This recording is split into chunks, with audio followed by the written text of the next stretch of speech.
Israel पिछले दिनों जो यूएई है, मुत्तहिदा अरब अमारात, उन्होंने इसराइल को तस्लीम कर लिया और उसके बाद से ये बात शुरू हुई कि जी अब बाकी भी, और ये उस इंटरव्यू में भी उनसे पूछा गया कि अब लगता ऐसे है कि अरब दुनिया एक एक करके इसराइल के करीब होते जाएंगे। तो क्या इस पे आपका मौक़िफ़ है? वज़ीर आज़म से पूछा गया, उन्होंने कहा कि मेरा बिल्कुल दो टोक मौक़िफ़ है कि जब तक फ़लस्तीन की रियासत नहीं बनती हम इसराइल को तस्लीम किसी सूरत नहीं करेंगे और उसके साथ नहीं करेंगे। आप अब जो ये बात कर रहे हैं, ये सारी ये इंडिपेंडेंट फॉरेन पॉलिसी और ये सारी, उसके अंदर आपका ख्याल है कि ये इस मौक़िफ़ पे टिके रहेंगे या यहाँ भी कोई फ्लेक्सिबिलिटी की गुंजाइश है? देखिए, मैं आपको अंदर की बात बताता हूँ।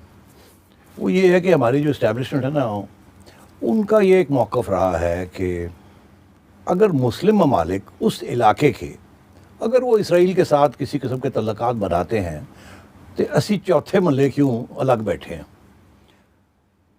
अब अलग बैठना, चौथे मल्ले, उनका ये असेसमेंट है कि यार इसराइल इंडिया के साथ बहुत क्लोज हो गया, इंडिया को हेल्प कर रहा है, इंटेलिजेंस में हेल्प कर रहा है, ट्रेनिंग में हेल्प कर रहा है, सब चीज़ों में हेल्प कर रहा है। और वो डिसएडवांटेज पाकिस्तान का हो जाता है, बिकॉज इंडिया, अमेरिका जो है वो पाकिस्तान को डायरेक्ट हेल्प करता है और इंडिया को वाया इसराइल करता है।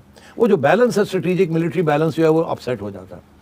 और वो कहते हैं कि यार अगर कोई ऐसा तरीका हो जिससे अगर बाकी मुस्लिम ममालिक उसको तस्लीम कर ले तो फिर हम भी उनके पीछे पीछे लग जाएं। नहीं तो ये ना हो कि हम पीछे रह जाएं और दुनिया उनको एक एक करके एक्सेप्ट कर ले और इंडिया जो है इसका बेनिफिट ले जाए। तो हमारी तरफ ये एक थिंकिंग है एस्टेब्लिशमेंट के अंदर, मगर हिम्मत नहीं पड़ती किसी की। हमारे यहाँ 70 साल एक ही बात चलाई गई है कि ये इसराइल की, ये इसराइल की, वो फलाना हो गया, ढिंगड़ा हो गया। जैसे कश्मीर की बात है वैसे ही फ़लस्तीन की बात होती है। मगर अरब ममालिक जो हैं उन्होंने देखे ना, एक एक करके उन्होंने इसराइल के साथ तल्लुकात खोल लिए। सबसे पहले इजिप्ट, फिर जॉर्डन, फिर ओमान, टर्की जो आज इसराइल के ख़िलाफ़ खड़ा है और इमरान खान साहब को उकसा रहा है कि टर्की अभी तक रिकग्नाइज़ करता है इसराइल को और इसराइल की एम्बेसी है टर्की के अंदर। मतलब ये बहुत पुराने तल्लुकात हैं टर्की के। ये तो नहीं कि टर्की ने कहा कि इसराइल को अपनी एम्बेसी बंद करें, नहीं। तो वो लोग तो ये बातें दोनों तरफ खेलते हैं। वो हम हैं जो कि अब एक कोने में आ रहे हैं। अब 2-3 ही ममालिक रह जाएंगे दुनिया में, सारी मिडिल ईस्ट की एक एक करके सब एक्सेप्ट कर लेंगे, डिप्लोमेटिक रिलेशंस विद इसराइल कर लेंगे। क्यों? उनको ये कहा गया है अमेरिका की तरफ से कि अगर आप इनको एक्सेप्ट कर लेते हैं तो इसराइल उस इलाके में है, ये आपको ईरान से सबसे ज़्यादा प्रोटेक्शन दे सकता है।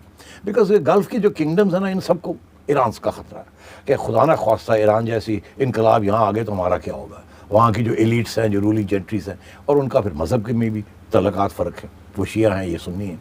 तो मैं ये समझता हूँ कि उन्होंने ये फ़ैसला किया है कि हमारा अल्टीमेट प्रोटेक्टर जो है वो अमेरिका नहीं हो सकता, वो इसराइल ही हो सकता है। और इसराइल नंबर 1 दुश्मन नहीं है, ईरान नंबर 1 दुश्मन है। इसीलिए 2 चीज़ें हो रही हैं।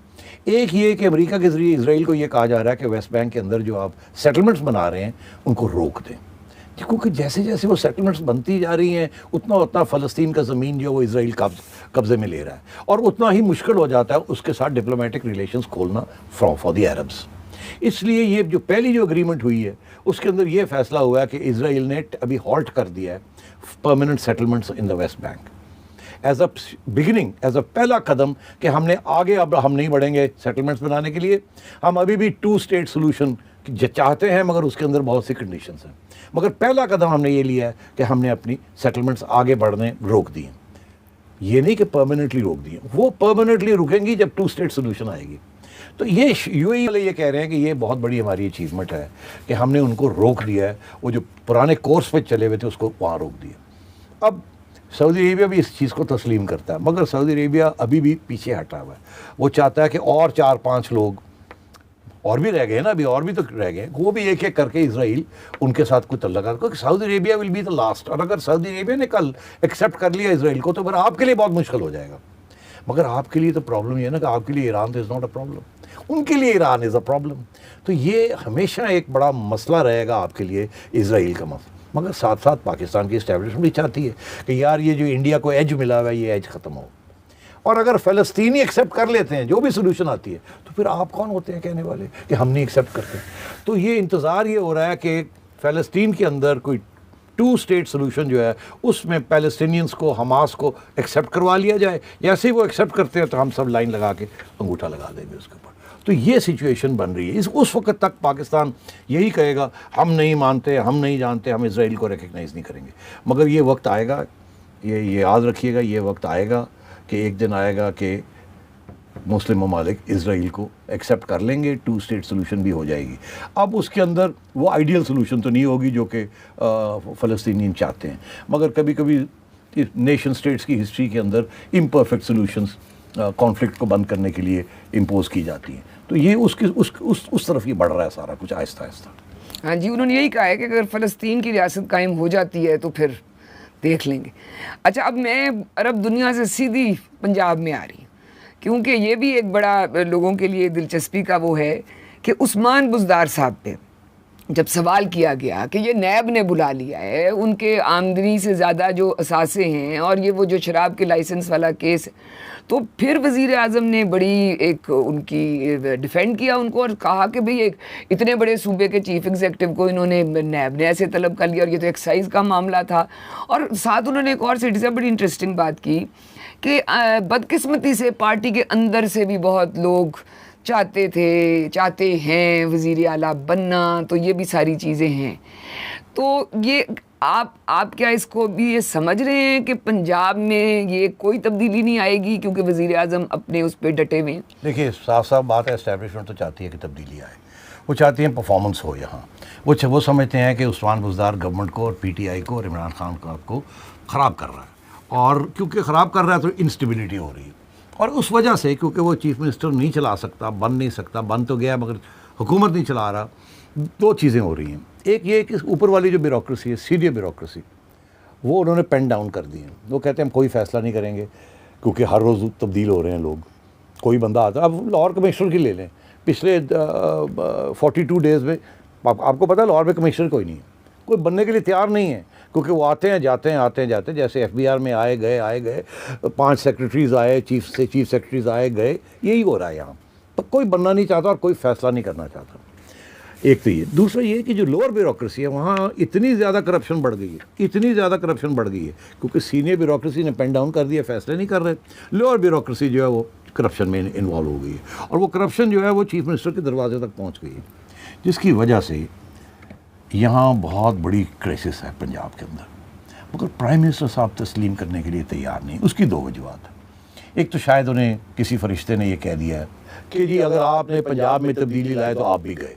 कोई वहम है, कोई सुपरस्टिशन है या कोई ख्वाब है, जो भी है। अब वो कहते ठीक है, बुज़दार को नहीं छोड़ना, जिस दिन बुज़दार गया मैं भी गया, किसी ने ये कह दिया उनको।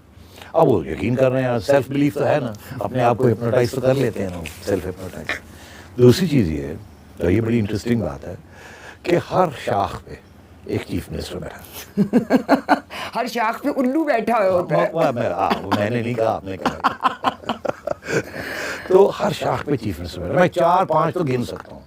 हर रोज़ एक नए बंदे की गुड़ी जो है ना उड़नी शुरू हो जाती है। कोई कहता है फलाना, कोई कहता है फलाना। अब नाम नहीं लेंगे, नहीं तो लोग जिनका नाम नहीं लेंगे वो कहेगा साਡਾ नाम नहीं लिया। तो ये कश्मकश चल रही है। मगर ये जो उस्मान बुज़दार साहब के ऊपर केस हुआ है ना, ये रुकेगा नहीं। ये मैं आपको आज कह दूँ, ये चलेगा। और ये उसी किस्म का केस है उस्मान बुज़दार के ऊपर जो कि ये चलेगा, इसका कोई नतीजा नहीं निकलेगा, क्योंकि नतीजा निकला तो ये गया, तो उस्मान बुज़दार गया, तो नतीजा नहीं निकलेगा, केस रहेगा, तलवार रहेगी।